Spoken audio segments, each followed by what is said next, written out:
Ja, und die von der Bundesregierung ausgerufene Energiewende, die gerät ordentlich ins Stocken. Das zeigen Zahlen des Bundesverbandes der deutschen Heizungsindustrie. Demnach ist der Absatz von Wärmepumpen in Deutschland eingebrochen. Im ersten Halbjahr dieses Jahres wurden 90.000 Geräte verkauft, ein Minus von 54% im Vergleich zu 2023.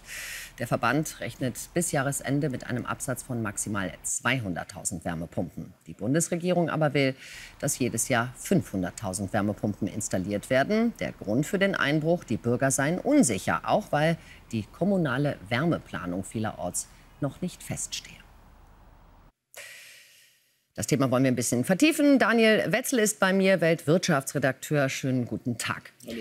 Also, die Wirtschaft schrumpft weiter. Man sieht aber tatsächlich dann doch ein bisschen eine Erhellung der Verbraucherstimmung. Wie passt das jetzt tatsächlich zusammen und was sind die Gründe dafür? Ja, die Stimmung der Verbraucher ist besser als die Lage, muss man sagen. Wir haben ja zum Beispiel große Arbeitsplatzverluste jetzt gesehen. Die Bahn baut Stellen ab, Automobilzulieferer bauen Stellen ab.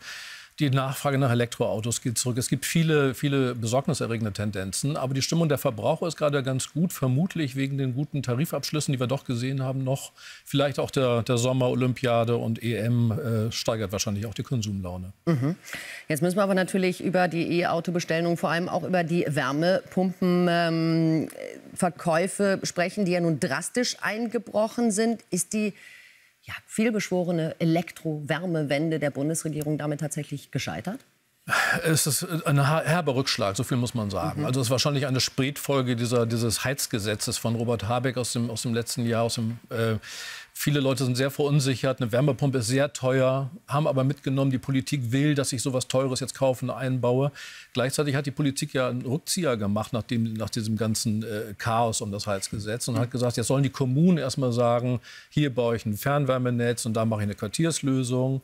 Und dafür haben die bis 2028 Zeit. Und jetzt sagen die Verbraucher, dann warte ich erst mal ab, was die vorlegen. Bevor ich mir selber eine teure Wärmepumpe anschaffe, soll erst mal die Kommune sagen, was sie leisten kann. Was ja auch total nachvollziehbar ist, dass man, wenn man schon so teuer investiert, dass man ja auch eine gewisse Planungssicherheit haben möchte und nicht am Ende sagt, ach, hätte ich mir auch sparen können, weil jetzt kriege ich sowieso die Fernwärme.